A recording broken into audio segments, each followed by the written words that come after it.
പിതാവിൻ്റെയും പുത്രൻ്റെയും പരിശുദ്ധാത്മാവിൻ്റെയും നാമത്തിൽ ആമേൻ.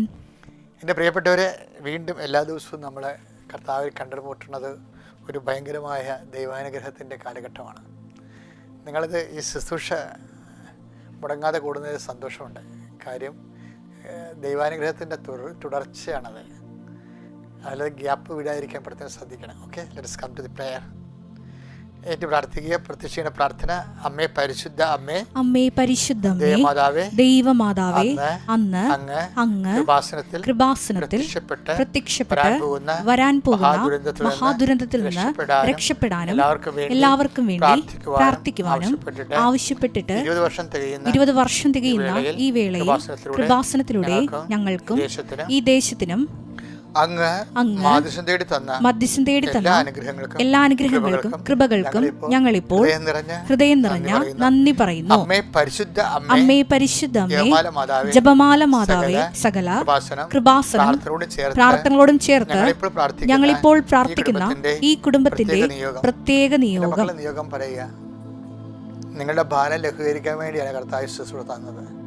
അതുകൊണ്ട് തന്നെ വിശ്വാസത്തോടെ പറയണം നിയോഗം. മാലാവത് ഏറ്റെടുക്കുകയും നിങ്ങൾക്ക് വേണ്ടി ഈശോ അത്ഭുതം പ്രവർത്തിക്കുകയും നിങ്ങളുടെ കൂടെ സാന്നിധ്യം നൽകുകയും ചെയ്യാം.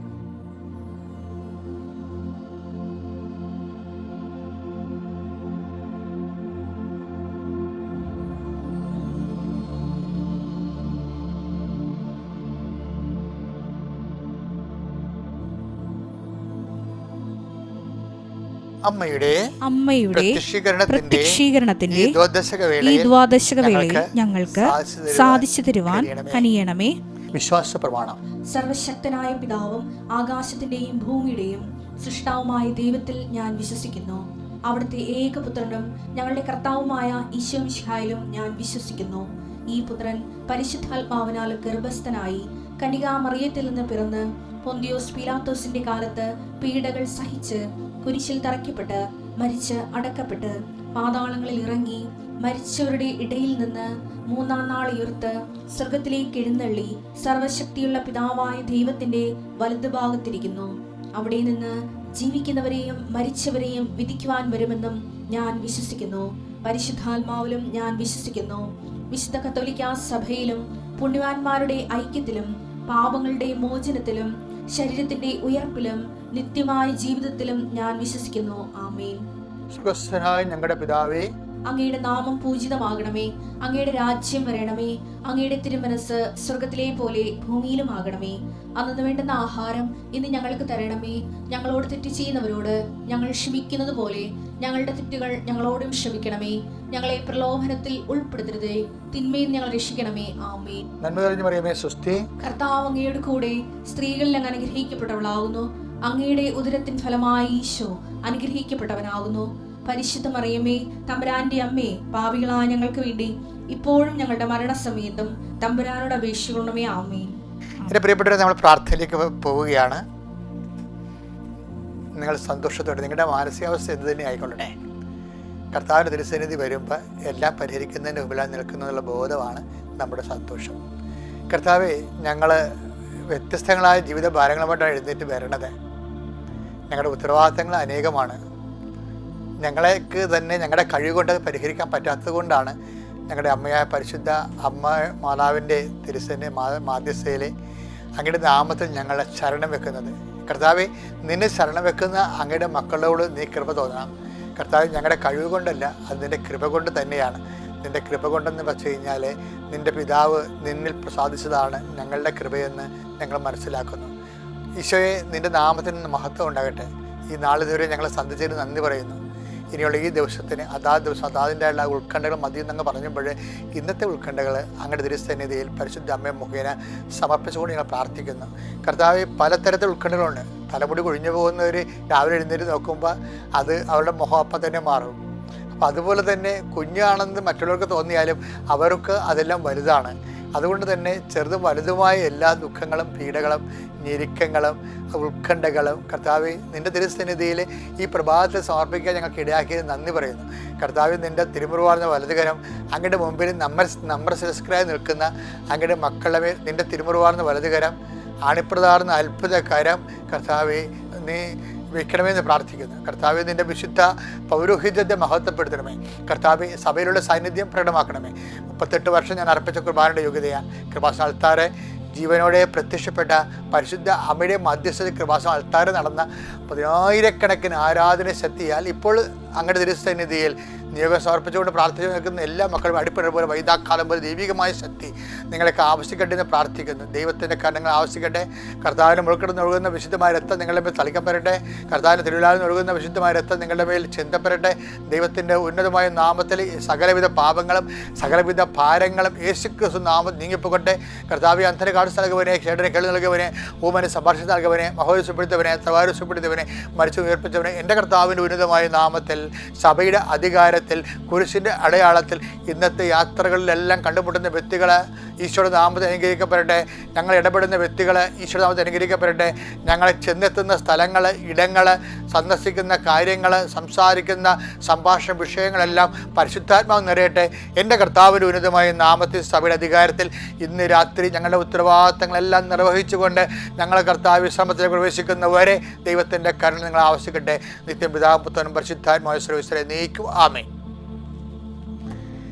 എൻ്റെ പ്രിയപ്പെട്ടവരെ, നമ്മൾ ഇന്ന് വായിക്കുന്ന കേൾക്കുന്ന സുവിശേഷം, ഇത് നമ്മൾക്കറിയാം. ഇന്ന് ആൾക്കാരൊക്കെ ഇതിനെ വിളിക്കുന്നത് അനുദിന അനുഗ്രഹ പ്രാർത്ഥന എന്നതിനേക്കാൾ ഉപരി അവർ ഡെയിലി ബ്രെഡ് എന്നാണ്. വലിയ രസമുള്ള പേരാണ്. കർത്താവ് ഈ ശുശ്രൂഷ ആരംഭിച്ച ദിവസം തന്നെ തന്ന പേരാണ്. ഡെയിലി ബ്രെഡ് എന്ന് നേരെ ഒത്തിരി പങ്ക്തികളുണ്ട് നമ്മുടെ സോഷ്യൽ മീഡിയയിൽ. പക്ഷെ ഇതിൻ്റെ പേര് അവർ ഡെയിലി ബ്രെഡ് എന്നാണ്. എന്ന് വെച്ച് കഴിഞ്ഞാൽ കർത്താവ് നമ്മൾ പഠിപ്പിച്ച പ്രാർത്ഥനയിൽ അന്നു വേണ്ടി ആഹാരം ഇന്ന് ഞങ്ങൾക്ക് തരണമേ. ആ ഡെയിലി ബ്രെഡിൻ്റെ ഭാഗമായിട്ടാണ് നമ്മൾ ഇന്ന് സുവിശേഷം വായിക്കാൻ പോകുന്നത്. 12:50 വിശുദ്ധ ലൂക്കായുടെ സുവിശേഷം 12:50 വാക്യം വായിക്കാം. എനിക്ക് ഒരു സ്നാനം സ്വീകരിക്കാനുണ്ട്. അത് നിവൃത്തിയാകുവോളം ഞാൻ എത്ര ഞെരുങ്ങുന്നു. അപ്പോഴേ ഈ ഞെരുക്കമൊക്കെ വന്നാലേ അത് സ്നാനമായിട്ട് സ്വീകരിക്കണം എന്നാ പറയണത്. നമ്മുടെ ക്രിസ്ത്യാനിറ്റിയിലേ ജ്ഞാനസ്ഥാനത്തിൻ്റെ പേര് എന്താ ചില രാജ്യങ്ങളൊക്കെ വിളിക്കണത് എന്താണ്? എൻഗ്രേസ്മെൻ്റ് എന്നാണ്. എൻഗ്രേസ്മെൻറ്റ്. ചിലർ പറയും ക്രിസ്ത്യനൈസ് എന്ന് പറയും. ചില രാജ്യങ്ങളിൽ ജ്ഞാനസ്ഥാനത്തിന് ക്രിസ്ത്യനൈസിങ് എന്ന് പറയും. ചില രാജ്യങ്ങളിൽ ജ്ഞാനസ്ഥാനത്തിന് എൻഗ്രേസ്മെൻ്റ് എന്ന് പറയും. ബാപ്റ്റിസമാണ് ഉദ്ദേശിക്കുന്നത്. പക്ഷേ ഈ ക്രിസ്ത്യനൈസിങ് ആയാലും ബാപ്റ്റിസം ആയാലും എൻഗ്രേസ്മെൻ്റ് ആയാലും നടക്കുന്ന സംഭവം എന്താണ്? നമ്മളെ കൃപയാൽ ബലപ്പെടുത്തുന്നു എന്നുള്ളതാണ് സത്യം.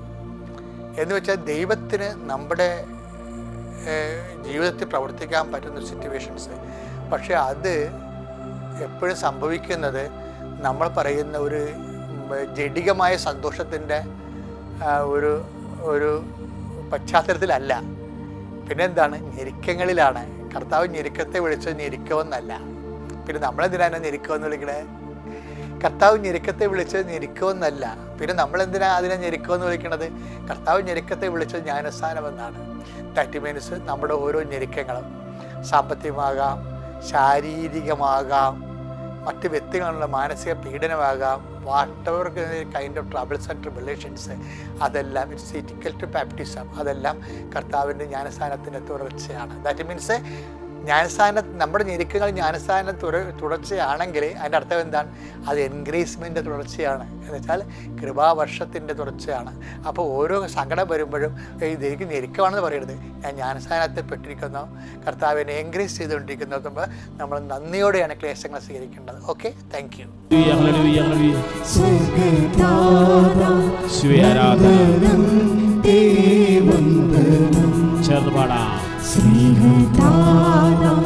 സ്വർഗദാതാ വന്ദനം തേ വന്ദനം. ജീവനാഥാ ലോകനാഥാ ആരാധിച്ചു നമിക്കുന്നേ. ജീവനാഥാ ലോകനാഥാ ആരാധിച്ചു നമിക്കുന്നേ. സ്നേഹദാതാ സ്വർഗദാതാ വന്ദനം തേ വന്ദനം. സ്നേഹദാതാ സ്വർഗദാതാ വന്ദനം തേ വന്ദനം. ജീവനാഥാ ലോകനാഥാ ആരാധിച്ചു നമിക്കുന്നേ. ജീവനാഥ ലോകനാഥ ആരാധിച്ചു നമിക്കുന്നേ. സ്നേഹതാത സ്വർഗതാത വന്ദനം തേ വന്ദനം. സ്നേഹതാത സ്വർഗതാത വന്ദനം തേ വന്ദനം. പരിശുദ്ധ പരമദിവ്യകാരുണ്യത്തിന് അപ്പോഴത് ഒരു ഒറ്റപ്പെട്ട സംഭവമല്ല ശരിക്കും. എന്താണ്, പണ്ട് മുതലേ ദൈവത്തിൻ്റെ ഒരു രീതിയാണ്, പ്രവർത്തിക്കുന്ന ഒരു രീതിയാണ്. കാര്യം, നമ്മൾ ദൈവത്തിൻ്റെ വചനങ്ങൾ കൃത്യമായിട്ട് പാലിച്ചു പോയാൽ ദൈവം നമ്മുടെ ജീവിതത്തിൽ ഇടപെടുന്ന സമയം അതിവേഗമാക്കുമെന്ന്. അതാണ് ഈ 81-ാം സങ്കീർത്തനയിലെ 81-ാം സങ്കീർത്തനം 14-ാം വാക്യം. ഈ ഉടമ്പടിയുടെ ഒരു ഫോർമുലയാണ് പറയണത്. എന്താ പറയണത്? സങ്കീർത്തനം 81:14 13 തൊട്ടുണ്ട്. 81:13-14 എന്താ പറയണത്? എൻ്റെ ജനം, ഏത് പറഞ്ഞേ? എൻ്റെ ജനം എൻ്റെ വാക്ക് കേട്ടിരുന്നെങ്കിൽ ഇസ്രായേൽ എൻ്റെ മാർഗത്തിൽ ചരിച്ചിരുന്നെങ്കിൽ അതിവേഗം അവിടെ വൈരികളെ ഞാൻ കീഴ്പ്പെടുത്തുമായിരുന്നു. അതാണ് സംഭവം. അല്ലാതെ ഒറ്റപ്പെട്ട കാനായിലെ വിഷയമല്ല ഇത്. പണ്ട് മുതലേ ദൈവത്തിൻ്റെ ഒരു നിലപാടാണ്. എന്താണ്? എൻ്റെ ജനം എൻ്റെ വാക്ക് കേട്ടിരുന്നെങ്കിൽ. ഒന്ന് പറഞ്ഞേ, എൻ്റെ ജനം എൻ്റെ വാക്ക് കേട്ടിരുന്നെങ്കിൽ ഞാൻ അതിവേഗം അവരുടെ ശത്രുക്കളെ കീഴ്പ്പെടുത്തുമായിരുന്നു. രണ്ട് കാര്യങ്ങൾ അതിൻ്റെ അകത്തുണ്ട്. ഒന്നെന്താണ്? 83 സങ്കീർത്തനം 81:13 എന്താ പറയണത്? എൻ്റെ ജനം എൻ്റെ വാക്ക് കേട്ടിരുന്നെങ്കിൽ. ഏത് പറഞ്ഞേ? എൻ്റെ ജനം എൻ്റെ വാക്ക് കേട്ടിരുന്നെങ്കിൽ. എൻ്റെ അർത്ഥം എന്താണ്? അവൻ പറയണത് പോലെ ചെയ്തിരുന്നെങ്കിൽ. അത്രേ ഉള്ള സംഭവം. ഇതാണ് ഉടമ്പടി എന്ന് പറയണത്. അവൻ പറയണത് പോലെ ചെയ്തിരുന്നെങ്കിൽ, എൻ്റെ ജനം എൻ്റെ വാക്ക് കേട്ടിരുന്നെങ്കിൽ എന്ത് സംഭവിക്കുമായിരുന്നു? അതിവേഗം. അതാണ് സമയച്ചുരുക്കം. ഉടമ്പടിയുടെ സമയച്ചുരുക്കം അതാണ്. എന്താണ്? 81:14 ഏറ്റു പറഞ്ഞ അതിവേഗം അവരുടെ വൈരികളെ ഞാൻ കീഴ്പ്പെടുത്തുമായിരുന്നു. അപ്പം ദൈവമാണത് ചെയ്യണത്. അപ്പം നമ്മൾ ദൈവവചനത്തോട് വിശ്വസ്ത കാണിക്കുമ്പോൾ ദൈവം സമയച്ചുരുക്കം കാണിക്കും. ഇത് സമയത്തിൻ്റെ മേലുള്ള ദൈവത്തിൻ്റെ ഇടപെടലെ സുനിശ്ചിതമാക്കാനും അതിവേഗമാക്കാനുമുള്ള ഒരു സംവിധാനമാണ്. എന്താണ്? എൻ്റെ ജനം എൻ്റെ വാക്ക് കേട്ടിരുന്നെങ്കിൽ. ഒരു സിമ്പിളാണ്. അപ്പോൾ ചില ആൾക്കാർ ദൈവത്തിൻ്റെ വചനമൊക്കെ കേൾക്കും. പിന്നെ ആദ്യ ഘട്ടമൊക്കെ കേൾക്കും, രണ്ടാം ഘട്ടത്തിൽ പബ്ബടിക്കും. അതാണ് പ്രശ്നം. ആൾക്കാർക്ക് വരുന്നൊരു കുഴപ്പം ഇതാണെന്ന് വെച്ചാൽ ആദ്യ ഘട്ടം ഭയങ്കര ഉശിരോടുകൂടി കേൾക്കും. രണ്ടാം ഘട്ടം വരുമ്പോൾ അവർ തളരും. അവർ തളരുമെന്ന് പറയുമ്പോൾ എന്ത് സംഭവിച്ചാൽ അവർ ഉറങ്ങുമെന്ന് ഞാൻ പറയത്തുള്ളൂ. എന്താണ് ഉറക്കം? കർത്താവിൻ്റെ വാക്ക് കേൾക്കാതിരുന്നത് എപ്പോഴാണ്? ശിഷ്യന്മാർ എപ്പോഴും കർത്താവിൻ്റെ വാക്ക് അവർ കേട്ടായിരുന്നല്ലേ. കർത്താവിൻ്റെ വാക്ക് കർത്താവ് ജീവിച്ചിരിക്കുമ്പോൾ തന്നെ കേൾക്കാതിരുന്നത് ഒരു സമയത്ത് മാത്രമേ ഉള്ളൂ. കർത്താവിൻ്റെ വാക്ക് കർത്താവിൻ്റെ സ്വന്തം ശിഷ്യന്മാർ എന്നുവെച്ചാൽ യൂദാസൊന്നുമല്ല. യൂദാസ് പണ്ടേ കേട്ടിട്ടില്ല. അതേപോലെ അവൻ ശിഷ്യനായിട്ട് നമുക്ക് കൂട്ടിയിട്ടില്ല, കർത്താവും കൂട്ടിയിട്ടില്ല. ബാക്കി 11 പേരുണ്ടല്ലോ. ഈ 11 പേര് കർത്താവിൻ്റെ വാക്ക് കേൾക്കാതിരുന്നത് ഒറ്റ പ്രാവശ്യമേ ഉള്ളൂ. എവിടെ വെച്ചാണത്? ഗെത്സെമനിയിൽ വെച്ച്. ഗെത്സെമനിയിൽ വെച്ച് കർത്താവ് എന്താ പറഞ്ഞത്?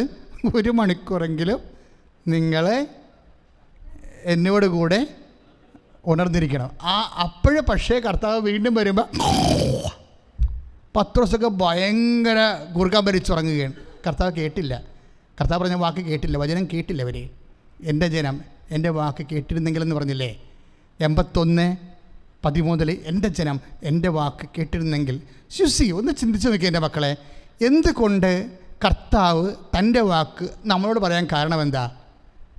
എൻ്റെ ജനമായത് കൊണ്ട്. അതാണ് പ്രശ്നം. എൻ്റെ ജനം. ആ വാക്ക് എന്ത് ഇൻറ്റിമസിയാണെന്നറിയാവോ? ഈ വചനം പാലിക്കുന്നതിനെക്കുറിച്ച് കർത്താവ് എന്താ പറയണത്? Why I am giving you my word because you are my people. My people, എൻ്റെ ജനം എന്നാണ് പറയണത്. ഉടമ്പടി സ്വന്തമാക്കും നമ്മളെ ദൈവത്തിൻ്റെ. അതുകൊണ്ടാണ് പറയണത് എൻ്റെ ജനം എൻ്റെ വാക്ക് കേട്ടിരുന്നെങ്കിൽ ഞാൻ അതിവേഗം, കാര്യം എന്താണ്, അതിവേഗം നമ്മുടെ ജീവിതത്തിൽ ഇടപെടാൻ വേണ്ടി വെമ്പല കൊണ്ട് നിൽക്കുന്ന ഒരു ദൈവമാണ് ബൈബിളിലുള്ളത്. അല്ലാതെ നമുക്ക് നിയമം തന്നിട്ട് നമുക്ക് നിയമം പാലിക്കുന്നുണ്ടോ എന്ന് പറഞ്ഞ് പുറകെ നടക്കുന്നില്ല. പോലീസൊന്നുമല്ല ദൈവം. അതായത് നമ്മളുടെ ജീവിതത്തിൽ you must read the mind of God. എന്താ കാരണം, നമ്മുടെ ജീവിതത്തിൽ എത്രയും വേഗം ഇടപെടാൻ വേണ്ടി കൊതിച്ച് വെമ്പി നിൽക്കുന്ന ഒരു ദൈവമാണ്. അതാണ് എൻ്റെ ജനമെന്ന് പറയുന്നത്. എൻ്റെ ജന, എൻ്റെ കർത്താവ് നമ്മൾ പറയുന്ന പോലെ തിരിച്ചു പറയണത് എൻ്റെ ജന എന്ന് പറഞ്ഞത്. എൻ്റെ ജോസഫ്, എൻ്റെ മനോജ്, എൻ്റെ സന്തോഷ്, എൻ്റെ എഡ്വേഡ്, അങ്ങനെയൊക്കെ പറയും. ദൈവം ഇങ്ങനെയാണ് സംസാരിക്കുന്നത്, എൻ്റെ കർത്താവ് പറയണത്. ഈ ഒരു ബോധം നമുക്കുണ്ടാകണം. അതിന് നമുക്ക് ദൈവസ്നേഹം വേണം. എനിക്ക് നിങ്ങളോട് സംസാരിക്കേണ്ട കാര്യമില്ല. കാരണം എന്താണ്, നിങ്ങൾ ദൈവസ്നേഹം ഇല്ല എന്നല്ലേ പറയണത്. 5:42 യോഹന്നാൻ്റെ സുവിശേഷത്തിലെ, എനിക്ക് നിങ്ങളോട് സംസാരിക്കേണ്ട കാര്യമില്ല. എന്താ കാര്യം, നിങ്ങൾക്ക് ദൈവസ്നേഹം ഇല്ലെന്നാണ്. ദൈവസ്നേഹം, അതാണ് യോഹന്നാൻ്റെ സുവിശേഷം 5:42. ഞാൻ നിങ്ങളോട് സംസാരിക്കത്തില്ല, നിങ്ങൾ എന്നെ സ്തുതിക്കാൻ വേണ്ട, എനിക്ക് നിങ്ങളുടെ മഹത്വം വേണ്ട.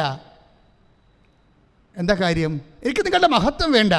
എന്താ കാര്യം, നിങ്ങൾക്ക് ദൈവസ്നേഹം ഇല്ലെന്ന്. ദൈവസ്നേഹം ഇല്ലാത്തിടത്തുനിന്ന് ദൈവസ്തുതികൾ ആവശ്യപ്പെടത്തില്ല, ദൈവസ്തുതികൾ അംഗീകരിക്കത്തില്ല. കാര്യം ബേസിക്കായിട്ട് നമുക്ക് വേണ്ടത് ദൈവസ്നേഹമാണ്. പ്രാർത്ഥിക്കുക, കർത്താവേ അങ്ങയെ മഹത്വപ്പെടുത്താൻ ആവശ്യമായ ദൈവസ്നേഹത്താൽ ഞങ്ങളെ അഭിഷേകം ചെയ്യണം.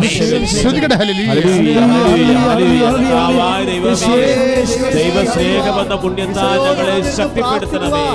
കർത്താവേ അഭിഷേകം ചെയ്യണമേ. ഉടമ്പടിയോട് വിശ്വസ്തരായിരിക്കാം കൃപ ചൊരിയണമേ.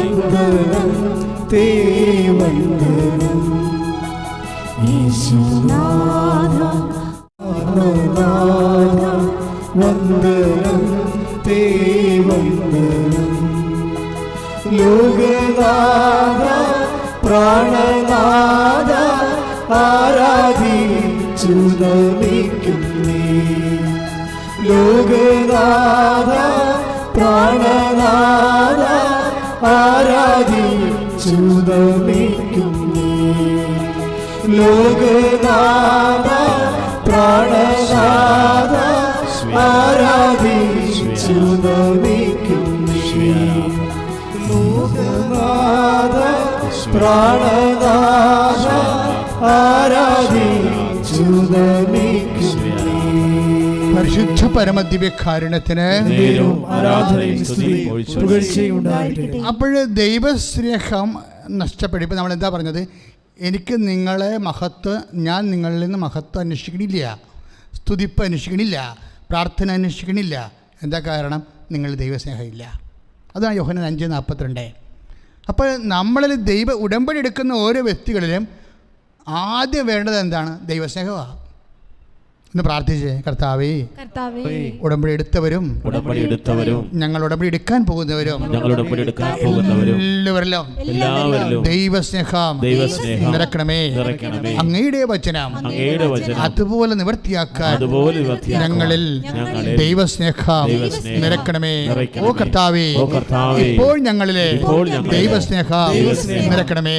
അതേ പരിശുദ്ധമ്മേ, ഞങ്ങളിൽ ദൈവസ്നേഹം നിറയുന്നതിനായി മാധ്യസ്ഥം വഹിക്കണമേ.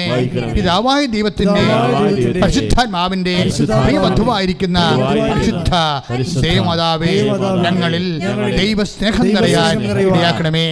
ശ്രുതികട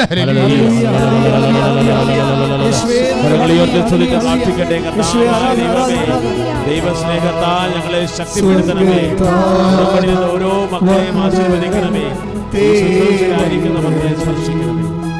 യേശുവേ ആരാധന, യേശുവേ ആരാധന, യേശുവേ ആരാധന, യേശുവേ ആരാധന, യേശുവേ ആരാധന, യേശുവേ ആരാധന. ജീവനാഥ ലോകനാഥ ആരാധിച്ചു ആരാധനയും സ്തുതിയും. ജീവനാഥ ലോകനാഥ ആരാധിച്ചു ആരാധനയും സ്തുതിയും. ജീവനാഥ ലോകനാഥ ആരാധിച്ചു ആരാധനയും സ്തുതിയും പുകഴ്ചയും ഉണ്ടായിരിക്കട്ടെ. ജീവനാഥ ലോകനാഥ മക്കളുടെ ഓൺലൈൻ വിദ്യാഭ്യാസം സമർപ്പിക്കുന്നു. പരിശുദ്ധ പരമദിവ്യകാരുണ്യത്തിന് എപ്പോഴാണ് ദൈവസ്നേഹം നിറയണത്? എപ്പോഴാണ് ദൈവസ്നേഹം കുറയണത്? എപ്പോഴാണ് ഉടമ്പടി എടുത്തിട്ട് വീണ്ടും നമ്മൾ തളരുന്നത്? അത് എവിടെയെങ്കിലും അകപ്പെടുമ്പോഴാണ്. എവിടെയെങ്കിലും നമ്മൾ അകപ്പെട്ട് കാണും. നീ നിൻ്റെ കുടുംബ പ്രാർത്ഥന നടക്കണില്ലെന്ന് വിചാരിച്ചോ, നിൻ്റെ വ്യക്തി ജീവിതത്തിലും പ്രാർത്ഥന നടക്കണില്ല, നിൻ്റെ സ്നേഹപ്രവർത്തികളാ, കാരുണ്യ പ്രവർത്തികളാ, പ്രേക്ഷിത പ്രവർത്തികളാ ഒന്നും നടക്കണില്ല. എൻ്റെ അർത്ഥം നീ എവിടെയോ അകപ്പെട്ടിട്ടുണ്ട്. അതാ കർത്താവ് ചോദിച്ച ഒറ്റ ചോദ്യമേ ഉള്ളൂ, why are you sleeping? Why are you sleeping? കർത്താവ് ശിഷ്യന്മാരോട് ചോദിച്ച ഒരു ചോദ്യമാണ്, വൈ ആർ യു സ്ലീപ്പിംഗ്? നീ എന്തുകൊണ്ട് നിങ്ങൾ ഉറങ്ങുന്നു? ഒരു ഉറങ്ങുന്ന വിശ്വാസി പ്രാർത്ഥനയില്ല, കുമ്പസാരമില്ല, കുർബാനയില്ല, പലതരത്തിലും ആധ്യാത്മികമായി ഉറങ്ങുന്ന വിശ്വാസി എന്താണ് അവന് പറ്റിയിരിക്കുന്നത്? എന്താണ് അവൾക്ക് പറ്റിയിരിക്കുന്നത്? അവൾ അല്ലെങ്കിൽ അവൻ എവിടെയോ അകപ്പെട്ടിരിക്കുന്നു. കർത്താവ് പറഞ്ഞതല്ലേ, ഞാൻ പറഞ്ഞല്ലോ, നീ എവിടെയോ ദൈവപൈതലെ നീ എവിടെയോ അകപ്പെട്ടിട്ടുണ്ട്. പത്രോസോട് പറഞ്ഞു, പത്രോസെ അകപ്പെട്ടു. പ്രലോഭനങ്ങളിൽ അകപ്പെടാതിരിക്കാൻ ആ വാക്കാണ് കർത്താവ് ഉപയോഗിക്കുന്നത്. അപ്പം എവിടെയെങ്കിലും അകപ്പെട്ടിട്ടുണ്ടെങ്കിൽ മാത്രമേ 14:38 നമ്മൾ വായിക്കുന്നതാണ്. പ്രലോഭനങ്ങളിൽ അകപ്പെടാതിരിക്കുവാൻ. എവിടെയോ അകപ്പെട്ട മനുഷ്യന് മാത്രമേ ഉറങ്ങാൻ പറ്റത്തുള്ളൂ. പത്രോസ് ഉറങ്ങിയതിൻ്റെ കാരണങ്ങൾ കർത്താവ് മനസ്സിലാക്കി. ഒരു പ്രലോഭനമാണ്, ഏതോ ഒരു പ്രലോഭനം. കർത്താവ് ചോര വിയർക്കുന്നു, കാര്യങ്ങൾ കൈവിട്ടു പോകുന്നു, തങ്ങൾക്ക് ആരുണ്ട്, ഇനി തിരിച്ച് വെളിലോട്ട് പോകേണ്ടി വരുമോ? ഇങ്ങനെ ദൈവത്തെക്കാളുപരി സ്വന്തം വിശ്വാസങ്ങളെ സ്വന്തം ജീവിതത്തെക്കുറിച്ച് വല്ലാണ്ട് ചിന്തിച്ചകപ്പെട്ടു പോയി. നിൻ്റെ ജീവിതത്തെക്കുറിച്ച് നീ വല്ലാണ്ട് ചിന്തിച്ചകപ്പെട്ടാൽ ഉറങ്ങാനുള്ള സാധ്യതയുണ്ട്. നിൻ്റെ ജീവിതത്തെക്കുറിച്ച്, നിൻ്റെ കുടുംബത്തെക്കുറിച്ച്, നിൻ്റെ ജോലിയെക്കുറിച്ച്, വിദ്യാഭ്യാസത്തെക്കുറിച്ച് നിനക്ക് ചിന്തിക്കാം. പക്ഷെ അകപ്പെടുന്ന രീതി ചിന്തിക്കേണ്ട കാര്യമില്ല. കാര്യം എന്താണ്? നിൻ്റെ കർത്താവ് ചോര വിയർക്കുമ്പോഴും ഉണർന്ന് തന്നെ നിന്റെ കൂടെ ഉണ്ട്. ദൈവപൈതലേ സ്തുതിക്കട്ടെ, ഹല്ലേലൂയ ഹല്ലേലൂയ ഹല്ലേലൂയ.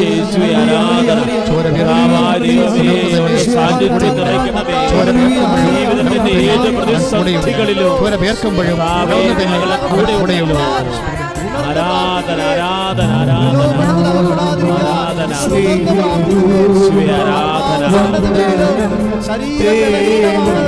ആരാധന ആരാധന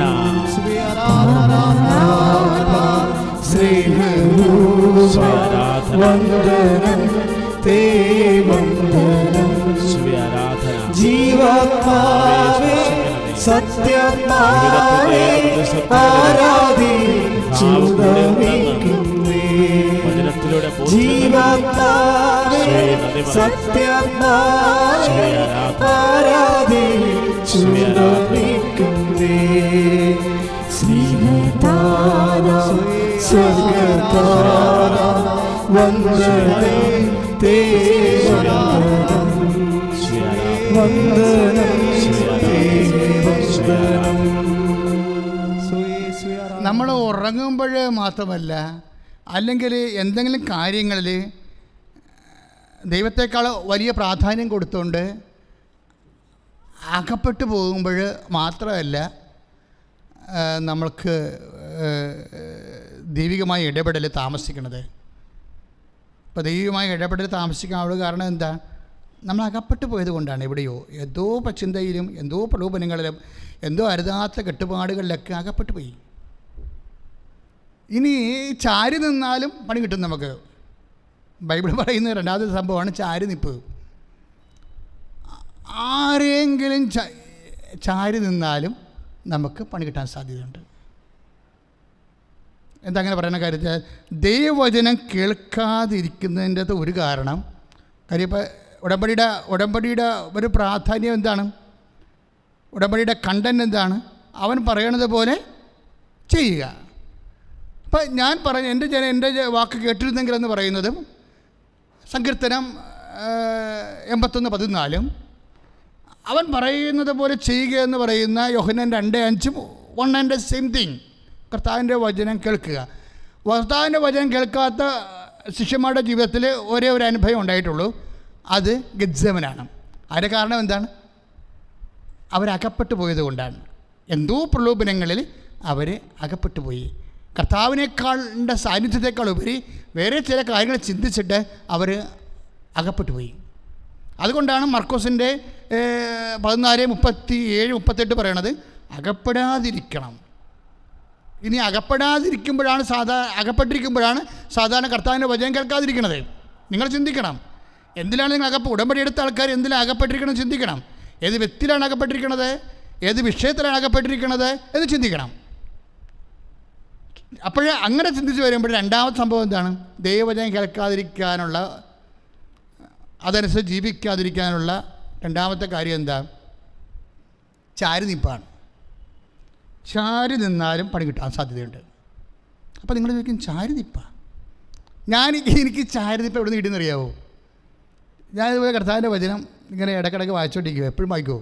എല്ലാ ദിവസവും വായിക്കും. എൻ്റെ മേശയിൽ എൻ്റെ വർക്ക് ചെയ്യാൻ വേണ്ടി ഞാൻ മേശയിൽ നിന്ന് എഴുന്നേറ്റ് എൻ്റെ വർക്കിംഗ് ടേബിളിൽ നിന്ന് എഴുന്നേറ്റ് പുറത്ത് പോയിച്ചും ഒന്ന് കറങ്ങി നമ്മുടെ കൃപാസനത്തിൻ്റെ ഓഫീസൊക്കെ നോക്കിയിട്ട് തിരിച്ചു വന്നിരുന്നാലും വചനം എടുത്ത് വായിച്ചിട്ടാണ് ഞാൻ അടുത്ത വർക്ക് തുടങ്ങണത്. വചനം എടുത്ത് വായിച്ചിട്ടാണ് അടുത്ത വർക്ക് തുടങ്ങണത്. അപ്പോൾ ഇത് വചനം ഇങ്ങനെ നിരന്തരം കർത്താവിനെ അന്വേഷിക്കേണ്ട കാരണം കർത്താവ് എനിക്ക് ചില നോട്ടുകൾ തരും. കാര്യം വായിക്കുന്നതിൻ്റെ അന്തരാർത്ഥങ്ങൾ അപ്പോൾ എനിക്ക് മനസ്സിലായി, ചാരി നിന്നാലും ഉടമ്പടി ലംഘിക്കാൻ സാധ്യതയുണ്ട്. കർത്താവിൻ്റെ വചനം കേൾക്കാതിരിക്കാൻ സാധ്യതയുണ്ട്. ദൈവം അതിവേഗം നമ്മുടെ ജീവിതത്തിൽ പ്രവർത്തിക്കാതിരിക്കാനും സാധ്യതയുണ്ട്. നമ്മുടെ ജീവിതത്തിൽ ദൈവ അനുഭവങ്ങൾ താമസിക്കാൻ കാരണം ഒന്നെന്താണ്? അകപ്പെട്ടിരിക്കുന്നത്, അപ്പോസ്തലന്മാരെ പോലെ. രണ്ടാമത്തെ എന്താണ്? ചാരിനിപ്പ്.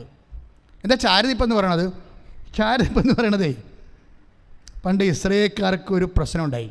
ഭയങ്കരമായ ഗംഭീര ക്ഷാമം വന്നു. ഇസ്രായേൽക്കാർക്ക് ഗംഭീരമായ ക്ഷാമം വന്നു, ഭയങ്കര ക്ഷാമം. കാര്യം 8 ഷെക്കലിന് ഒരു കഴുതത്തല കിട്ടുന്ന കാലം. ഇപ്പം കൊല്ലത്തൊക്കെ ചെല്ലുമ്പം വലിയ മീൻതല കിട്ടും. അവിടെ എഴുതിച്ചിട്ടുണ്ട് മീൻതല ഉള്ള ചില ഹോട്ടലുണ്ട്, വലിയ മീനിൻ്റെ തല ബോട്ടുകാരൊക്കെ കൊണ്ടുവരണത് പോലെ ഭയങ്കര വിലയാണ് അതിന്. ഇതുപോലെ ഇസ്രായേലിൽ കഴുതത്തല തിന്നുമായിരുന്നു ആൾക്കാർ. പക്ഷെ അതിന് അധികം വിലയൊന്നുമില്ല, അരശക്കൽ പോലും ഇല്ല. പക്ഷേ ക്ഷാമം വന്നപ്പോൾ കഴുതത്തലയുടെ വില കൂടി, അതിന് 8 ഷെക്കലായി. അപ്പോൾ നോക്കിയേ, അത്രയും പട്ടിണിയായി. അമ്മമാരും സ്വന്തം മക്കളെ തിന്നണ കാലമാണ്. അതിൻ്റെ കാരണം എന്ന് വെച്ച് കഴിഞ്ഞാൽ സിറിയാക്കാർ വന്ന് ഇസ്രയേലിൻ്റെ കവാടം ഉപരോധിച്ചു. അവർക്ക് പാടശേഖരത്തിൽ പോകാനോ വെള്ളം എടുക്കാനോ പോലും പറ്റാത്ത അവസ്ഥയിൽ ഇസ്രയേൽ നഗരം സിറിയൻ പട്ടാളം ഉപരോധിച്ചു. അങ്ങനെ വന്നതോടുകൂടി അവർക്ക് പട്ടിണിയായപ്പോൾ ജനങ്ങളൊക്കെ, രാജാവ് വരെ ചാക്കുടിക്കണ ഒരു കാലം. അപ്പോഴാണ് എലീശ പ്രവാചകൻ വന്നിട്ട് പറയും, വിഷമിക്കണ്ട, കർത്താവ് അരുളി ചെയ്യുന്നു. എന്നാ പറയണേ? കർത്താവ് എന്നോട് പറഞ്ഞെന്ന്. ദൈവവചനമാ. കർത്താവ് അരുളി ചെയ്യുന്നു, അല്ലാതെ എലീശ അല്ല അരുളി ചെയ്യണത്. കർത്താവ് അരുളി ചെയ്യുന്നു. എന്താണ്? നാളെ ഈ സമയമാകുമ്പോൾ നിങ്ങൾ സമറിയായുടെ കവാടത്തിങ്കൽ എന്ത് സംഭവിക്കും? ഒരു അളവ് ഗോതമ്പിന് 2 ഷെക്കലും, 2 അളവ് ബാർലിക്ക് 1 ഷെക്കലിനും. അതൊക്കെ നിസ്സാരമായിട്ടാണ് ഈ പറയണത്. വെച്ചാൽ പട്ടിണിയായിട്ട് ഒന്നുമില്ല, ബാർലിയുമില്ല, ഗോതമ്പുമില്ല, ജനങ്ങളുടെ നമുക്ക് ചോറില്ലാത്ത പോലെ അരിയില്ലാത്ത അവസ്ഥയാണ്, ഒന്നുമില്ലാത്ത അവസ്ഥയാണ് തിന്നാൻ. അപ്പോൾ പക്ഷേ പ്രവചനം എന്താ? ഒന്നുമില്ലാത്ത അവസ്ഥയാണ്. അകപ്പാടെ ഉണ്ടെന്ന് പറഞ്ഞാൽ എന്താണ്? മരണം മാത്രമേ ഉള്ളൂ. ഒരു ജനതയുടെ ജീവിതത്തിൽ മരണം മാത്രമേ ഉള്ളൂ എന്ന് തോന്നുന്ന സമയത്ത് കർത്താവ് അരുളി ചെയ്യുന്ന വചനങ്ങളുണ്ട്. എന്താണ്? നാളെ ഇവിടെ സമറിയായുടെ കവാടത്തിങ്കൽ എന്ത് സംഭവിക്കും? ഇതുവരെ ഇസ്രായേൽക്കാർ സമറിയയുടെ കാര്യമാണ് പറയണത്. സമറിയായുടെ കവാടത്തിങ്കൽ ഗോതമ്പും ബാർലിയും 1 ഷെക്കലിന് കൊടുക്കുമെന്ന് പറയും. അത് 10 കൊല്ലം കഴിഞ്ഞാൽ നടക്കാത്ത കാര്യമാണ്.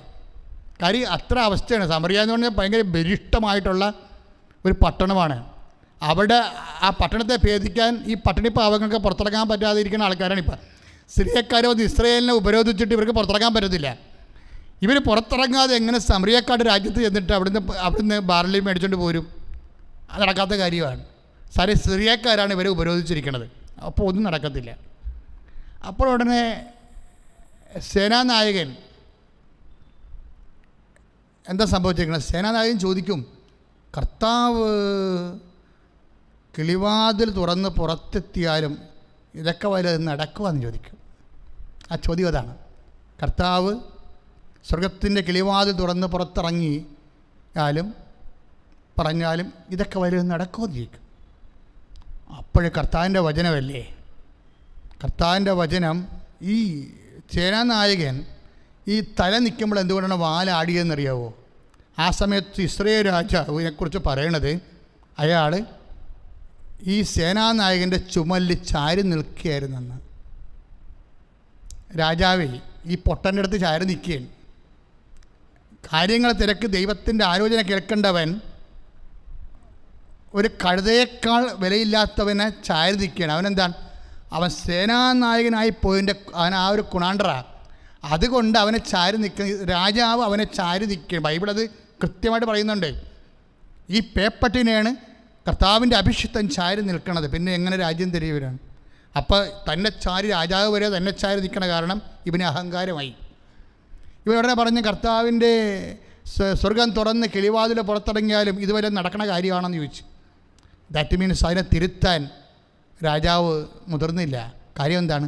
അയാളിതുപോലെ പട്ടിണി കൊണ്ടും പ്രയാസം കൊണ്ടും അകപ്പെട്ട് നിൽക്കിയിരുന്നു. അകപ്പെട്ട് നിൽക്കുന്നവനാണ് ചാരി നിൽക്കണത്. പക്ഷേ കർത്താവിൻ്റെ വചനം ഉടനെ എലീശ പറഞ്ഞു. 2 രാജാക്കന്മാർ 7:1-2 2 രാജാക്കന്മാർ 7-ാം അധ്യായം 1-2 വചനങ്ങളാണ്.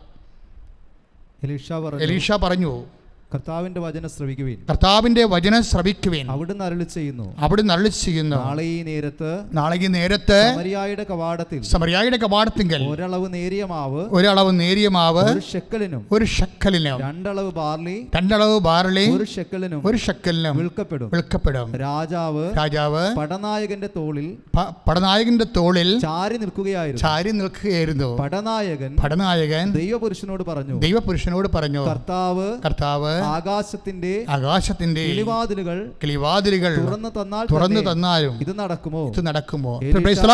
ഹല്ലേലൂയ. ഇതാണ് സേനാനായകന്റെ അവിശ്വാസം.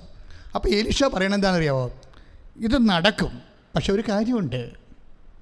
ഇത് നടക്കുന്നത് നീ കാണും, പക്ഷെ അതിനൊന്നും ഒരു പിടി പോലും നീ തിന്നത്തില്ലെന്ന് പറയും. ഈ ദൈവവചനം അവിശ്വസിച്ച് കഴിഞ്ഞാലുള്ള പ്രശ്നം അതാണ്. നമുക്ക് നേരെ ചൊവ്വേ പോകാൻ പറ്റത്തില്ല. പിന്നെ കാര്യം എന്താണ്? ഇത് നടക്കും, നിൻ്റെ കണ്ണുകൊണ്ട് തന്നെ നീ കാണും, പക്ഷേ ഒരു പിടി പോലും അതിൽ നിന്ന് നീ ഭക്ഷിക്കത്തില്ല. എന്താ സംഭവിച്ചെന്ന് വെച്ച് കഴിഞ്ഞാൽ, കർത്താവ് ആ സമയമാകുമ്പോൾ ഒരു യുദ്ധക്കുളമ്പടി ഈ സമറിയക്കാരെ കേൾപ്പിക്കും. അവർ 4 കാലാവിനെ അവിടെ നിന്ന് ഓടിക്കളയും. അപ്പോൾ 2 കുഷ്ഠരോഗികൾ പറഞ്ഞു, നമ്മളെന്തിനാണ് സമറിയ കവാടത്തിൽ ഇവിടെ ഇസ്രായേലിൻ്റെ കവാടത്തിൽ ഇരിക്കണത്? നമുക്ക് ഇവിടെ നിന്നാലും നമ്മൾ പട്ടിണി കിടന്ന് ചാകും. അതുകൊണ്ട് കുഷ്ഠരോഗി പറയും, നമുക്ക് അവിടെ പോയി വില ഉണ്ടാകാൻ തിരക്കാം. അവർ നമ്മളെ കൊല്ലണമെന്ന് പറഞ്ഞ് ഇവർ ചെല്ലുമ്പോൾ അവിടെ ആരുമില്ല. അവരെല്ലാവരും നാടുവിട്ട് പോയി. കുഷ്ഠരോഗിയുടെ അകത്ത് കയറി ഈ നേരിയ മാവും ബാർലിയും എല്ലാം എടുക്കും. അങ്ങനെ നാട്ടുകാർ സമരം കവാടത്തിലേക്ക് ഇഴച്ച് കയറുമ്പോഴേ രാജാവ് ചെയ്ത ഒരു മണ്ടത്തരം, ഈ പൊട്ടനെയാണ് പിടിച്ചവിടെ സേനാനായകനല്ലേ, ആ നഗരത്തിൻ്റെ കാവൽക്കാരനായിട്ട് വെച്ചത് ഈ മനുഷ്യനെ, ഈ സേനാനായകനെ. ജനം ഇടിച്ച് കയറിയോടുകൂടി ഈ മനുഷ്യൻ താഴെ വീണ് അവിടെ പുറത്തുകൂടി ജനം കയറി ബാർലിയും ഗോതമ്പൊക്കെ കൈക്കിലാക്കി ജനം പിരിയുമ്പോൾ ഈ മനുഷ്യൻ അവിടെ ചത്ത് കിടക്കണം. അതാണ് പറഞ്ഞത്, നീ അത് കാണും കർത്താവ് കൊടുക്കണത്, പക്ഷെ കർത്താവിൻ്റെ ഓഹരി നിനക്ക് കിട്ടത്തില്ല, അത് കാണാൻ നീ ഉണ്ടാകത്തില്ലെന്ന് പറഞ്ഞു. മക്കളെ, ദൈവവചനം വിശ്വസിക്കാൻ ഒരു കഴിവ് വേണം. ശരിക്കും ഉടമ്പടിയിൽ നമ്മൾ എടുക്കുമ്പോൾ ദൈവവചനമാണ്. ദൈവവചനം അവൻ പറയണ പോലെ ചെയ്യുമ്പോൾ അതനുസരിച്ച് ജീവിക്കുമ്പോഴാണ് ഇത് ഉടമ്പടി കർത്താവ് സമയച്ചുരുക്കം പ്രാപിക്കണത്. അതിന് കർത്താവിന് എന്തു മാർഗം വേണം? ഒരു മാർഗം വേണ്ട, കർത്താവ് മാത്രം മതി. കാര്യം ഒരു സ്വരമാണ്, ഒരു യുദ്ധത്തിൻ്റെ കുതിരക്കുളമ്പടി കേൾപ്പിച്ചാൽ മതി. എന്ത് മാർഗമാണ് ദൈവം ഉപയോഗിക്കണമെന്ന് നമുക്കറിയത്തില്ല. നിനക്ക് 3 കോടി കടമുണ്ട്, കഴിഞ്ഞ ദിവസങ്ങളിവിടെ ചെറുതുരുത്തിൽ നിന്ന് ഒരു ചേച്ചി വന്ന് സാക്ഷ്യം പറഞ്ഞു. കലാമണ്ഡലത്തിൽ, നമ്മളെ കലാമണ്ഡലത്തിൻ്റെ കഥകളി മോഹിനിയാട്ടമൊക്കെ പഠിപ്പിക്കുന്നവർ, അവരിപ്പോൾ ന്യൂയോർക്കിൽ അതിനെ പരിപാടി. കലാമണ്ഡലം ജോൺ ആ സാക്ഷ്യം കിടപ്പുന്നുണ്ട്. അവർക്ക് 3 കോടി കടമാണ്. അവർ ഉടമ്പടി എടുത്തിട്ട് ഇവിടുന്ന് പോയതിന് ശേഷം തിരിച്ച് ആലപ്പുഴ റെയിൽവേ സ്റ്റേഷനിൽ എത്തിയപ്പോൾ ട്രെയിൻ വരാൻ കുറച്ച് അല്പം സമയം എങ്കിലും 300 രൂപ മുടക്കി അവർ തിരിച്ചു വന്ന് മാതാവിനെ ഒന്ന് കണ്ടിട്ട് പോകാമെന്ന് പറഞ്ഞിട്ട് ഒന്നുകൂടി കണ്ടിട്ട് പോകാമെന്ന്. അതാണ് വിശ്വാസം എന്ന് പറയുന്നത്. ഒന്നുകൂടി മാതാവിനെ കണ്ടിട്ട് പോകാമെന്ന് പറഞ്ഞ് ആലപ്പുഴയിൽ നിന്ന് അവർ തിരിച്ചു വരികയാണ്. 300 രൂപ മുടക്കി കണ്ടവർ തിരിച്ചു വരുന്ന സമയത്ത് രാത്രി 9 മണിയായി. ഞാൻ മാത്രമുണ്ട്. ഞാനത് വിളിച്ച് എന്നാ ചേച്ചിയെന്ന് ചോദിച്ചു. അച്ഛാ എനിക്കൊന്ന് മാതാവിനെ ഒന്ന് കണ്ടിട്ട് പോകാൻ വേണ്ടി, ഒന്നിട്ട് കാണാൻ വേണ്ടി വന്നു. എന്ത് വിശ്വാസമാണത്? അതാണ് ദൈവസ്നേഹം. ഞാൻ ഒന്നും ചെയ്തില്ല. എന്താ നിങ്ങളുടെ പ്രശ്നം എന്ന് ചോദിച്ചു. പറഞ്ഞു എനിക്ക് 3 കോടി കടമാണ് അച്ഛാ, എങ്ങനെ ജീവിക്കുമെന്ന് ചോദിച്ചു. ഞാൻ പറഞ്ഞു നമുക്ക് കുഴപ്പമില്ലെന്ന് പറഞ്ഞു. ഞാൻ അവരെ അങ്ങനെ പിടിച്ചു കൊണ്ടുവന്ന് അൾത്താറെ വെച്ചിട്ട് അൾത്താറിൽ നിന്ന് കർത്താവിൻ്റെ കുരിശുരൂപത്തിൻ്റെ അവിടെ തല കുത്തി വെച്ചങ്ങോട്ടേക്ക്. ഞാൻ പറഞ്ഞു ഇനി നിങ്ങൾ പോയിക്കൊള്ളാൻ പറഞ്ഞു. കാര്യം എന്താ, ഞാനും തളർന്ന് നിൽക്കേണ്ട ഒരു വാക്ക് പറയാൻ പറ്റും. രാവിലെയുള്ള ശുശ്രൂഷയാണ്, തളർന്ന് നിൽക്കുകയാണ്. പക്ഷേ ഇപ്പം ന്യൂയോർക്കിൽ നിന്ന് അവർ സാക്ഷ്യം പറയാൻ വേണ്ടി വന്നിരിക്കുന്നത് എന്താണ് ഞാൻ, അതായത് പെട്ടെന്ന് അവിടെ സ്ഥലമൊക്കെ വിറ്റ് മാറിയത്. സെക്കൻഡുകൾക്കുള്ളിൽ അത്രയും കടങ്ങളെല്ലാം പരിഹരിച്ചു. ഏറെക്കുറെ 90% കടങ്ങൾ പരിഹരിച്ചു. സന്തോഷത്തോടെ ഇവിടെ തിരിച്ചു വരും. നിൻ്റെ ജീവിതം മാറി മറിയാൻ വേണ്ടി 1 സെക്കൻഡ് മതി കർത്താവിന്. പക്ഷേ ഇതുപോലെ നീ വിശ്വസിക്കണം, ഇതുപോലെ നീ സ്നേഹിക്കണം, ഇതുപോലെ നീ പ്രത്യാശിക്കണം. അതിൻ്റെ കൃപയ്ക്ക് വേണ്ടി സ്തുതിക്കട്ടെ. ദൈവത്തിൻ്റെ ശത്രുക്കളുടെ സ്തുതിക്കട്ടെ.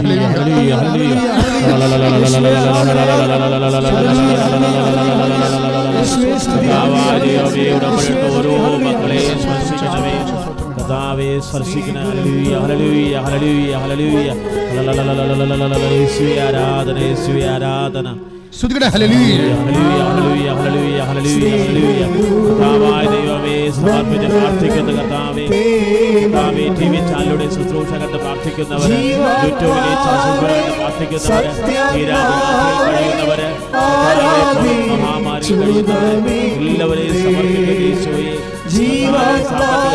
കഴിയുന്നവര് സമർപ്പിക്കുന്ന പ്രാർത്ഥിക്കുന്നു. കർത്താവിന്റെ കാരുണ്യം നിറയ്ക്കണമേ എന്ന് പ്രാർത്ഥിക്കുന്നു. കർത്താവേ മാനവരോഗികളെ ക്യാൻസർ രോഗികളെ സമർപ്പിച്ച് പ്രാർത്ഥിക്കുന്നു. കർത്താവേ അഭിഷേകം ചെയ്യണമേ എന്ന് പ്രാർത്ഥിക്കുന്നു. ഹല്ലേലൂയ യേശുവേ ആരാധന. കർത്താവേ രോഗമുള്ളവരെ, ഇവർ സംബന്ധമായ രോഗമുള്ളവരെ സമർപ്പിക്കുന്ന കർത്താവേ, സമാധാനമില്ലാത്തവരെ സമർപ്പിക്കുന്ന കർത്താവേ, പ്രാർത്ഥിക്കുന്നു. സമർപ്പിച്ച് പ്രാർത്ഥിക്കുന്നു. കർത്താവേ തിരുസഭയെ സമർപ്പിച്ച് പ്രാർത്ഥിക്കുന്നു.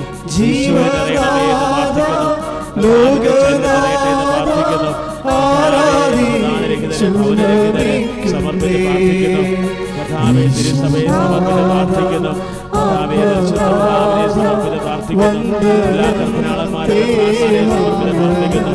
കർത്താവേ ആലപ്പുഴ സമർപ്പിച്ച് പ്രാർത്ഥിക്കുന്നു.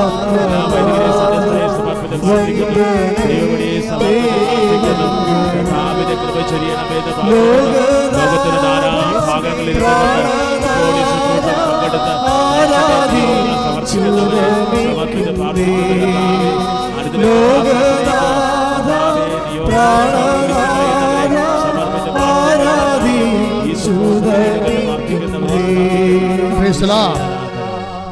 അതായത് നമ്മൾ 2 രാജാക്കന്മാർ 7:2 കണ്ടില്ലേ, അപ്രതീക്ഷിതമായി ദൈവം ഇടപെടും. കാര്യം നമ്മുടെ പ്രതീക്ഷകൾക്ക് അപ്പുറത്ത് നമുക്കെല്ലാ കാര്യങ്ങൾക്കും ഒരു പ്രതീക്ഷ ഉണ്ടല്ലോ. ഇന്നതുപോലെ നടന്നു കഴിഞ്ഞാൽ ഇന്ന കാര്യങ്ങൾ ഇന്ന സമയത്ത് നടക്കുമെന്നൊക്കെ നമുക്ക് ധാരണയില്ലേ. പക്ഷേ അങ്ങനെ നമ്മൾ ചിന്തിക്കുമ്പോൾ അയ്യോ ഇതെങ്ങനെ നടക്കാനാണ്. ഇപ്പോൾ ചാരി നിൽക്കുന്ന ആൾക്കാർക്ക് എന്താ പ്രശ്നം? ചാരി നിൽക്കുന്നവർ ചോദിക്കും, ആരെങ്കിലും നിങ്ങൾ ചാരി നിൽക്കണമെങ്കിലേ, ബുദ്ധിയില്ലാത്തവന്മാർ ചാരി നിൽക്കത്തില്ലേ? പള്ളി പോകാത്തവന്മാരെയും പല്ല് ചേക്കാത്തവന്മാരെയൊക്കെ നിങ്ങൾ ചാരി നിൽക്കത്തില്ലേ? ദൈവവിശ്വാസമില്ലാത്തവരെയും യുക്തിവാദികളെയും അതുപോലെ തന്നെ മറ്റു തരത്തിലുള്ള രാഷ്ട്രീയ പാർട്ടികളിലൊക്കെ പ്രവർത്തിക്കുന്ന ആൾക്കാരോടാണ് നിങ്ങൾ ചാരി നിൽക്കണമെങ്കിലേ നിങ്ങളുടെ കാര്യം പോക്കുക. എന്താ കാര്യം? പ്രയാസ നിമിഷങ്ങൾ ഇവർക്കൊന്നും ചെയ്യാൻ പറ്റത്തില്ല. ഇവർക്ക് സേനാനായകനെ പോലെ ഒത്തിരി സൈന്യങ്ങളുണ്ട്, ശക്തിയുണ്ട്, പക്ഷേ വിവരമില്ല, അവന് ജ്ഞാനമില്ല. അതുകൊണ്ടാണ് ആ സൈന്യാധിപൻ ചോദിച്ചത്. എന്നാ ചോദിച്ചത്? കർത്താവ് കിളിവാതിലോട്ട് തുറന്നു വന്നാലും ഇതൊക്കെ നടക്കുമെന്ന് ചോദിച്ചു. അപ്പോൾ ഇങ്ങനെയുള്ളവന്മാരെ രാജാവ് ചാരി നിന്നത് കൊണ്ടാണ് രാജാവിന് പണി കിട്ടിയത്. കർത്താവ് അവിശ്വസ്തനായില്ലേ, അവിശ്വസ്തനായി പോയില്ലേ? അപ്പോഴേ അതല്ലെങ്കിൽ അവരെ തിരുത്തണമായിരുന്നു രാജാവ്. നിനക്ക് വിശ്വാസത്തിനെതിരെ സംസാരിക്കുമ്പോൾ ആ ഇസ്രായേൽ രാജാവ് ചെയ്ത കുറ്റം എന്താണ്? അയാൾ തിരുത്തിയില്ല തൻ്റെ സേനാനായകനെ. എന്താ കാരണം? തൻ്റെ കഴിവുകളെല്ലാം നഷ്ടപ്പെട്ടെന്ന് വിചാരിച്ചുകൊണ്ട് സേനാനായകനെ അയാൾ ചാരി നിൽക്കിയിരുന്നു. നിങ്ങൾ ചിലപ്പോൾ പലതരത്തിൽ പല വ്യക്തികളെ നിങ്ങൾ ചാരാം. സമ്പത്ത് തരാമെന്ന് പറഞ്ഞവരെ തരാം, കടം തരാമെന്ന് പറഞ്ഞവരെ ചാരാം. ഇങ്ങനെ ഓരോ മനുഷ്യനെ ചാരി കണ്ണ് കാണാൻ പാലാത്തവന്മാർ ചാരും. അല്ലെങ്കിലും കർത്താവിനെ കാണാൻ പാലാത്തവന്മാരെ ചാരു. എന്താ കാര്യം എന്നറിയാവോ? പണ്ട് സാംസൺ ചാരിയില്ലേ? സാംസൺ കണ്ണും കാണാൻ പാലാതെ വന്നപ്പോഴാണ് പറഞ്ഞത്, ഒരു കൊച്ചിനോട് എന്താ പറഞ്ഞത്? നമ്മൾ വായിക്കുന്നുണ്ടേ, സ്തുതിക്കട്ടെ ഹല്ലേലൂയ യേശുവേ സ്തോത്രം ഹല്ലേലൂയ ഹല്ലേലൂയ ഹല്ലേലൂയ ഹല്ലേലൂയ. ന്യായാധിപന്മാരുടെ പുസ്തകത്തിലാണ്. സ്തുതിക്കട്ടെ ഹല്ലേലൂയ യേശുവേ നന്ദി ഹല്ലേലൂയ ഹല്ലേലൂയ യേശുവേ നന്ദി ഹല്ലേലൂയ ആരാധിക്കുന്ന ഹല്ലേലൂയ ഹല്ലേലൂയ ഹല്ലേലൂയ. കരങ്ങൾ ഹൃദയത്തോട്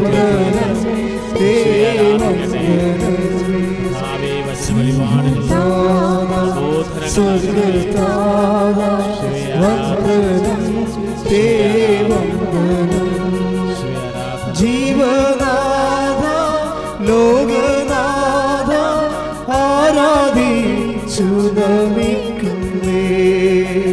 ജീവനാഥ ലോകനാഥ ആരാധിച്ചു നമിക്കുന്നേ.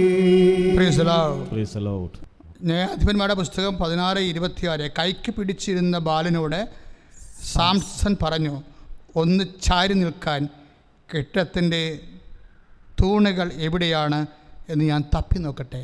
കണകാണാൻ പറഞ്ഞുകൊണ്ടാണ്. ഇപ്പം നിങ്ങൾ ആരെങ്കിലുമൊക്കെ ചാരി നിൽക്കുന്നുണ്ടെങ്കിൽ കർത്താവിനല്ലാതെ വേറെ ആരെ ചാരിയാലും നിങ്ങൾക്ക് കണ്ണ് കാണാൻ പാടില്ല നിർത്താവും. കണ്ണ് തുറക്കണം ദൈവത്തിലെ. എത്ര ലക്ഷം കടമാണെങ്കിലും ക്യാൻസർ 4ാം സ്റ്റേജിലാണെങ്കിലും നീ ആരെയും ചാരരുത്, കർത്താവിനെ മാത്രം ചാരണം. നീ ഒന്നിലും അകപ്പെടരുത്. ശിഷ്യന്മാർക്ക് സംഭവിച്ചത് അകപ്പെട്ടു പോയതാണ്.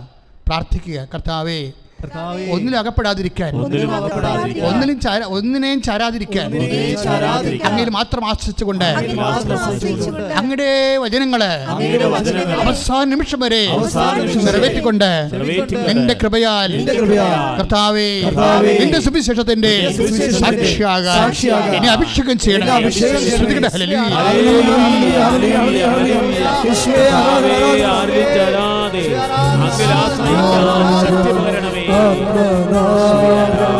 വന്ദനം തേ വന്ദനം ഈശ്വരനാഥ ആത്മനാഥ വന്ദനം തേ വന്ദനം.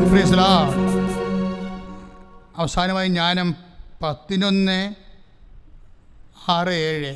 രക്തരൂക്ഷിതമായി കലങ്ങി മറിഞ്ഞൊഴുകുന്ന നദിക്ക് പകരം അവിടുന്ന് അവർക്ക് അപ്രതീക്ഷിതമായ രീതിയിൽ സമൃദ്ധമായ ജലം നൽകി. Praise the Lord. ഇതാ കർത്താവിൻ്റെ രീതി. സമറിയായിലെ കർത്താവ് ഒരു പദ്ധതി ഒരു പക്ഷേ നമ്മുടെ മുമ്പിലില്ല. ഇതെങ്ങനെ സുഖപ്പെടാനാണ്? ഡോക്ടർ പറഞ്ഞല്ലോ അറിയിക്കേണ്ടവരെയൊക്കെ അറിയിക്കാൻ. എത്രയോ ചേച്ചിമാരാണ് ഇവിടെ സാക്ഷ്യം പറഞ്ഞത്. ഡോക്ടർ ഞങ്ങളോട് പറഞ്ഞതാണ് അറിയിക്കേണ്ടവരെയൊക്കെ അറിയിക്കാൻ. ഇപ്പം ഞാൻ തിരിച്ചു പറഞ്ഞ് കൃപാസനത്തിൻ്റെ ഉടമ്പടിയുടെ കാശ്രൂപം കൊണ്ടുപോയി ICUയിൽ വെച്ച് എൻ്റെ ഭർത്താവിന് നെഞ്ചത്ത് വെച്ചിട്ട് ഞാൻ തിരിച്ചു വന്ന് നേഴ്സിനോട് പറഞ്ഞു, അറിയിക്കേണ്ടവരൊക്കെ അറിയിച്ചിട്ടുണ്ട് സിസ്റ്റർ എന്ന് പറഞ്ഞു. ആരാണ് നമുക്കറിയിക്കാൻ? നമുക്ക് നമ്മുടെ കർത്താവ് മാത്രം. അവർ ജീവനോടെ എഴുന്നേറ്റ് വീട്ടിലോട്ട് പോരുമ്പോഴുണ്ടാകുന്ന ഒരു വിശ്വാസമുണ്ട്. ദൈവത്തെ കൂടുതൽ അറിയാൻ, കൂടുതൽ അനുഭവിക്കാൻ, ദൈവം നിൻ്റെ കയ്യിൽ പിടിച്ചിരിക്കണം ബോധ്യം ഉണ്ടാകാൻ വേണ്ടി മാത്രമാണ് നിൻ്റെ ക്ലേശങ്ങൾ. നീ ആരെയും ചാരി നിൽക്കാതെ, ഒന്നിനും അകപ്പെടാതെ, ഉടമ്പടി വചനങ്ങൾ പോലെ അവൻ പറഞ്ഞ പോലെ നിറവേറ്റിക്കൊണ്ട് അവസാനം വരെ വിശ്വാസം ജീവിക്കാൻ നിന്നെ കർത്താവ് അഭിഷേകം ചെയ്യട്ടെ. ശ്രുതികട്ടെ. ഹല്ലേലൂയ.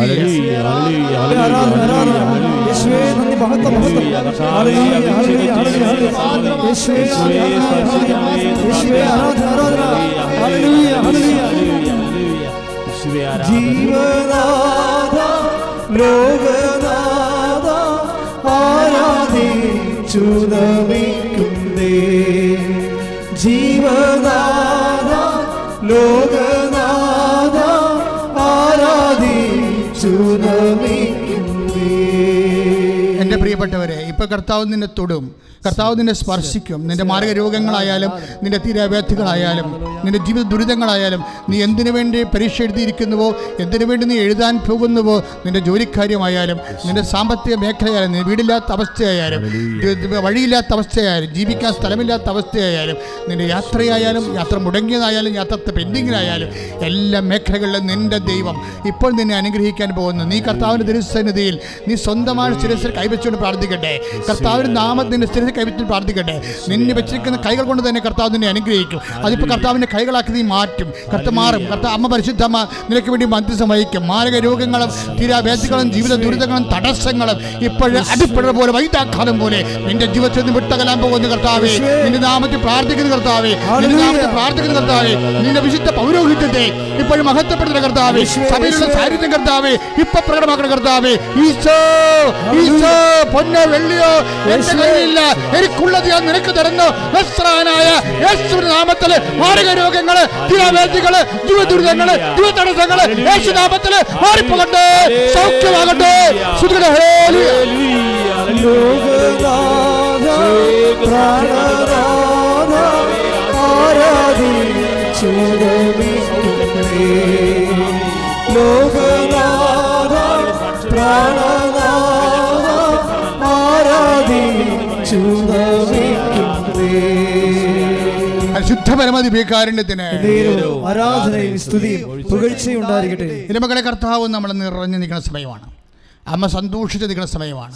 കർത്താവ് തന്നെ തിരുമുൻപാട് വലത് കിടത്താൻ നിങ്ങളെ ആശ്രയിച്ചുകൊണ്ട് നമ്മുടെ പിതാക്കന്മാരെ പകൽ മേഘസ്തംഭവും രാത്രി തീത്തൂണുമായി നയിച്ച ദൈവത്തിൻ്റെ വെളിച്ചവും തണലും നിന്റെ അവകാശവും നിന്റെ ഓഹരിയുമായി ഓ തിരഞ്ഞെടുക്കപ്പെട്ട ജനമേ, കർത്താവ് നിന്നെ അനുഗ്രഹിക്കുന്നു. ഓ തിരഞ്ഞെടുക്കപ്പെട്ട ദൈവ പൈതലേ, നിന്റെ മനസ്സിനാണെങ്കിൽ നിന്റെ ശരീരത്തിലാണെങ്കിൽ നിന്റെ ജീവിതത്തിലാണെങ്കിൽ ഇപ്പോഴെന്ത് വേദനയായാലും ഈ നിമിഷം നിന്നെ സ്പർശിക്കുന്നു. കർത്താവേ, നിന്റെ നാമത്തെ മഹത്വപ്പെടുത്തുന്ന കർത്താവേ, കർത്താവേ നിന്റെ വിശുദ്ധ പൗരോഹിത്യം മഹത്വപ്പെടുത്തുന്ന കർത്താവേ, കർത്താവേ സഭയിലുള്ള സാന്നിധ്യം പ്രകടമാക്കണമേ. അമ്മേ പരിശുദ്ധമേ ദേവമാതാ 35 വർഷം ഞാൻ അർപ്പിച്ച കൃപാനെ ഓർക്കണമെന്ന് പ്രാർത്ഥിക്കുന്നു. കൃപാസാൽത്തറയിൽ ജീവനോടെ പ്രത്യക്ഷപ്പെട്ട പരിശുദ്ധമ്മയുടെ മധ്യസ്ഥത്തില് ജീവിത ദുരിതങ്ങള് ജീവിത തടസ്സങ്ങള് തകർന്നിരിക്കുന്ന മക്കള് യേശുവിന്റെ നാമത്തില് മാരക രോഗങ്ങള് യേശുവിന്റെ നാമത്തില് സൗഖ്യമാകട്ടെ. യേശുവിന്റെ നാമത്തില് മാരക രോഗങ്ങള് തീരാവേദികള് ജീവിത ദുരിതങ്ങള് ജീവിത തടസ്സങ്ങള് യേശുനാമത്തില് മാറിപ്പോകട്ടെ.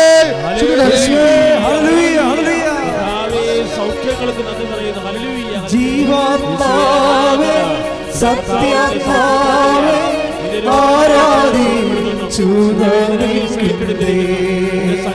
ജീവാത്മാവേ സത്യാത്മാവേ ആരാധി